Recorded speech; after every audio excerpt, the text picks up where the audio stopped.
In an unprecedented move, King Charles has stripped Andrew of all royal titles. Patricia Treble joins us for another royal roundup here on a Monday. And Patricia, last we spoke, it seemed like Andrew was being given a chance to kind of control his own exit. Yeah. So why did the king decide to act? And what did you make of that statement that was issued by Buckingham Palace late last week?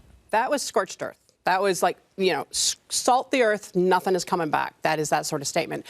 Basically what happened was public opinion was such that every little incremental move was not enough.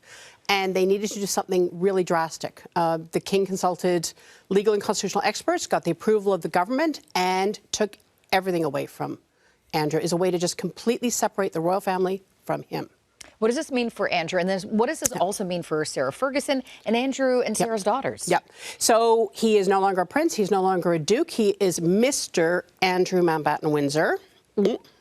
So he's going off to, he finally has surrendered that cast iron lease to the Grand Royal Lodge, that huge estate he has. He's surrendered it.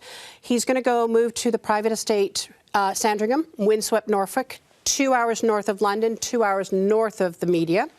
As for Sarah, she's basically on her own. She can go with him if she wants to, but otherwise she's going to have to find her own accommodation, and she's been staying there for 20 years. As for the kids, Beatrice and Eugenie, they keep their royal titles, but there is a countdown clock ticking on those. I am absolutely sure. I think they're eventually going to lose them. Really? Yeah. Okay. Well, listen, this move is so historic and so big.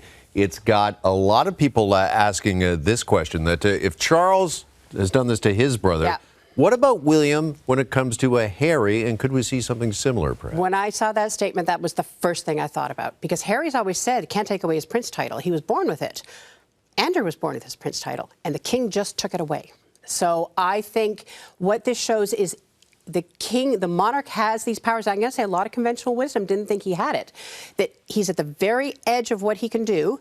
But if you bring dishonor and scandal on the royal family, we'll be tied. You strip enough titles away, what becomes of the monarchy down the road is my next question. Yeah. But we'll see what happens. We saw, speaking of Harry, we saw Harry and Meghan at the Dodgers game in the World Series last week. Then we saw her post her celebrating after, it's hard for me to say this, but her celebrating a Dodgers win. Yep. Okay, what did you make of this post? And I don't know, the prince wasn't really celebrating.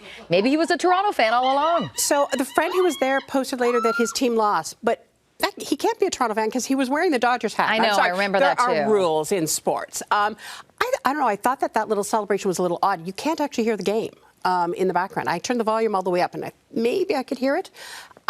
Who knows? What I will say is that they had better seats at the game than baseball royalty Sandy Koufax.